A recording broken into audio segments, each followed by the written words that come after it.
武昌鱼平时都是清蒸着吃的多，今天我们来做一个川味的红烧坨坨武昌鱼。先来把鱼给它宰一下哈，还是老规矩，从中间片开，好宰一点。这边的话也是同样的方法。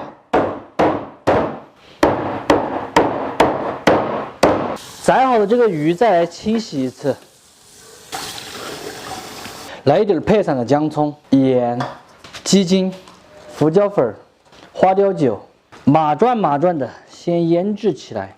这2条鱼的话，一共是2斤8两，不晓得找整称没有，感觉好像没那么多一样的。再来切上一点姜葱蒜末，主要是用来炒料的。 四川特色的这个泡姜、泡椒还有泡菜，渡鱼必备的。切一下后来宰碎。泡萝卜和泡姜就把它切成小条。名扬火锅底料这个大方砖的，来切个10多20克，只需要这一点点就能够把味道提上来。锅里面来上一点纯正的菜籽油哈，再给它来上一点点猪油。渡鱼一定要放猪油，混合油渡出来口感才好。先下青红花椒炝锅。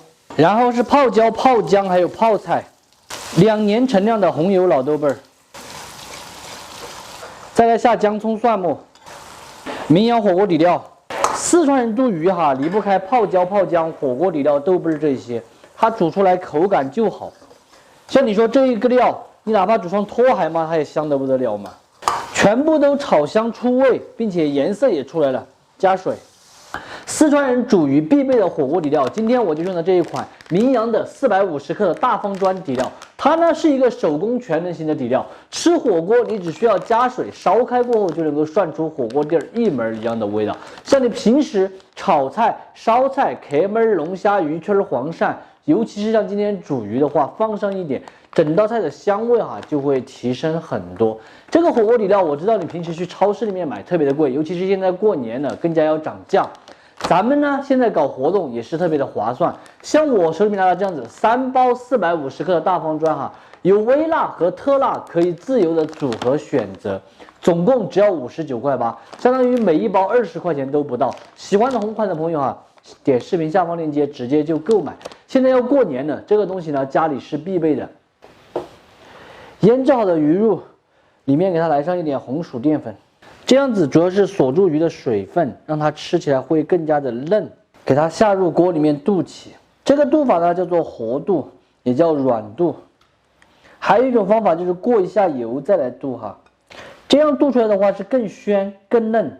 烧开过后转小火，给它炖够5分钟左右哈，大火豆腐，小火鱼。同时来一点鸡精，把味先调起，白糖、毛油、豆油。 这时候的话，再来切上一点葱黄节节。鱼已经炖来差不多了，把葱黄全部放进去。咱们这个就是普通软炖的，不需要额外再呛油了。起锅前淋一点香油、藤椒油、毛毛醋，活转的就可以关火出锅了。倒在这个大点的夹子里面就行了哈，不要去咬，咬的话很容易咬得稀巴烂。再给它放一点香菜在中间点缀一下，美味即成。 咱们今天的红烧武昌鱼就做好了，蒸制烧出来的鱼肉是鲜美细嫩，并且还滋滋入味，超级的好吃，川味家常味也不辣。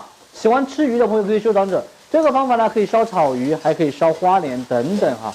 不喜欢的就只有免费看完，撒锅了。你们看，老板今天还亲自炒菜了。吃一个鱼是不行的，再加上蔬菜。今天其实是老板的生日哈，也简简单单的吃一下。跟大家比个心啊。 今天换了一个地方吃饭了哈，我爸回来了，厨房里面坐不下，人多了。弟弟就交给你了哈，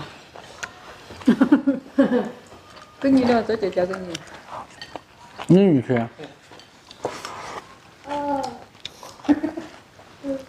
哎，掏干子掏一个就一个掏一个。爷爷在哪里啊？